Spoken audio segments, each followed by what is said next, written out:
Hey everyone, I'm Aaron from Low and Slow Basics, and in this video I'm going to show you how to clean your Weber kettle.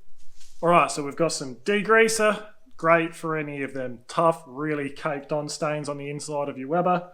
Then we've got a wire brush. We only use that for the cooking grate to scrape off any build up on there, and then we take that inside and then we'll give it a really good clean in hot soapy water with some steel wool. And then we've got just a soft brush to brush out any charcoal, any leftover stuff out the bottom vent. Then we've got a putty scraper. If you use a metal one, you risk damaging the inside of your Weber. And we've just got a blue cloth for when we sort of finish up. And then you can use this stuff on the inside of your Weber because it's really fine. This is some 4/0 steel wool. You can cut that to size so you don't have to use a whole lot. So we'll get started by giving a brush of the cooking grate. We'll use our wire brush for that, and then we'll go on to the next step from there.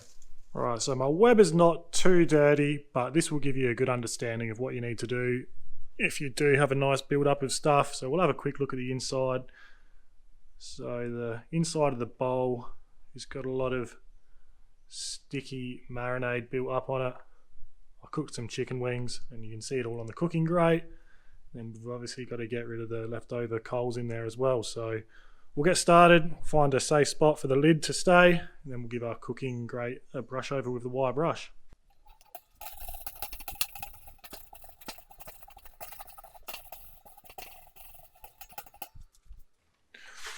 Alright, so that's much cleaner already. We'll have a closer look. So I won't show you, but we'll do the rest of that inside with some hot soapy water and some steel wool. That'll come off both sides, no worries. So we'll take our cooking grate off now, and then we'll get rid of this charcoal next. Alright, so whether you've used baskets or the vortex like we have today, pick up whatever you can of your charcoal. I've got a fire pit that I like to dispose of this stuff into, but if you've got a safe way to dispose of it, go ahead and do that. But I like to clear it all out with your dustpan and broom, so we'll go ahead and do that.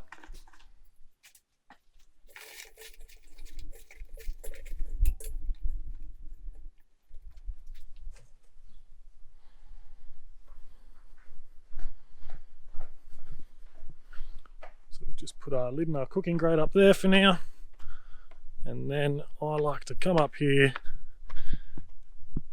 I've got a fire pit that I burn off every once in a while with any leftover stuff.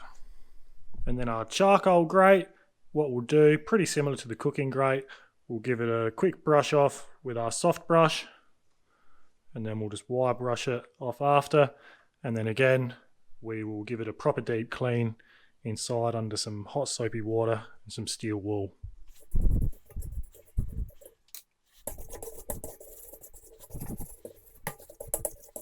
Alright, so our next step is to get rid of all of this finer stuff. So what we'll do is we'll open up our vent and let it all fall into the ash catcher underneath, and then we'll pour that into the fire pit as well. Or if you've got another way to dispose of it, go ahead and do that. So we'll start by giving the whole bowl a nice little sweep out into the ash catcher below.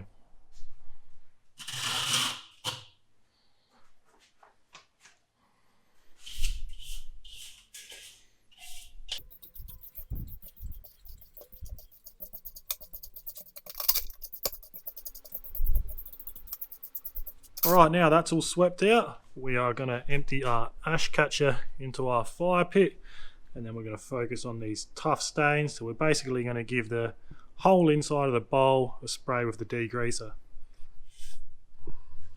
Right, so we're just going to give the inside of the bowl a spray now.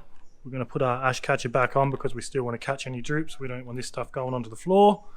So we'll go ahead and give it a spray.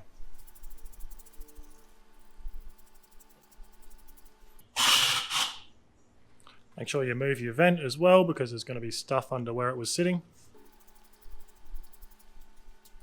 Now, if you want to go real crazy, there's always some gunk and build up on the underside as well. You can do the same thing and spray that with degreaser. Up to you. Alright, so we're just going to let that degreaser settle in for about 5 or 10 minutes. If the inside of your lid needs a good clean as well, go ahead and repeat this process that we're using inside the bowl to the inside of your lid. Mine's not too bad. a quick brush out with that soft brush that we used before will do the trick. So use this 5 or 10 minutes to go inside and clean your cooking and your charcoal grate under that hot soapy water with your scourer, and we'll come back and give this a scrape out with our putty scraper and a wipe over with our cloth when we get back. Alright, so we gave the cooking grate and the charcoal grate a once over inside under that soapy water while that degreaser is working its magic. So now we'll go ahead and work on the inside of our bowl. Alright, so we'll go ahead, get our scraper ready, and we'll literally just scrape. As you can see, it's already starting to come off now. So we'll just scrape any of them hard stains away with this, and then anything that's really stubborn we'll get a bit later on if we need to with that 4-0 steel wool.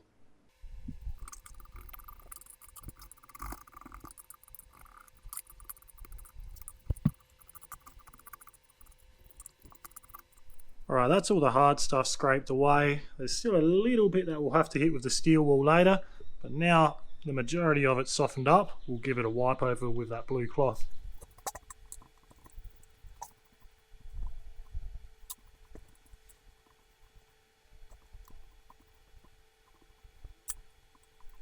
Alright, so now all of the easy stuff has been wiped away and we've only got the hard stains left.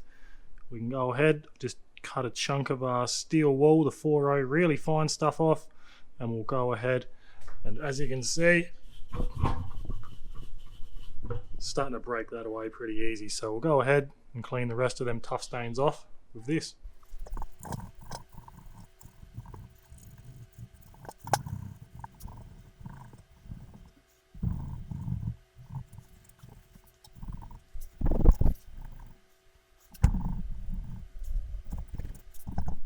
Alright, so that's after about 5 minutes of giving it a rub with that 4-0 steel wool. If it starts getting too gunky, we had to cut a fresh one off just because it wasn't doing its job. But now we'll just pretty much just give that a wipe out with a damp blue cloth, and then we are almost done.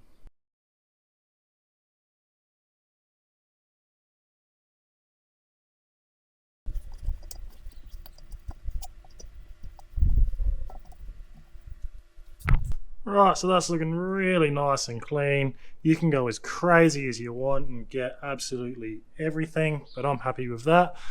And if you've given the bottom sweeper a spray with degreaser, now's your time to wipe that over, but we're going to leave it today. You take that inside, that'll come straight off with some hot soapy water, and then we're just about done. And one other thing, if you've used your rails, your charcoal baskets, or your vortex, I honestly don't go too crazy with that. It's all sturdy stuff. You can use whatever you want. You can give it a wipe over with some steel wool or hit it with the wire brush. Don't go too crazy with it. It's just a accessory and they're pretty sturdy. So yeah, do what you want with them. Right, so once you've given it that final wipe out, leave your lid off for 5 minutes and just let all that moisture dry up. Just starting to put it back together now. As you can see, nice and clean. That charcoal grate's looking nice and clean. Cooking grate really come up good. You can go as crazy as you want with all of this, get in all them bends and everything, but I'm really happy with that. So we'll go and get the lid and put that on now. As for the exterior of your Weber, honestly I just give it a brush off with a soft brush and then a spray and wipe if it needs it. Anything over and above that, we're starting to talk restoration type stuff if you want to start getting rid of rust. That's going to be a separate video in itself. Stay tuned for that one because Callum done an awesome job restoring his old E-code Weber. But as for now, that's pretty much covered it. If you've got any questions of something that we may have missed, be sure to ask them in the comments below. Other than that, thanks for watching and we'll see you next time.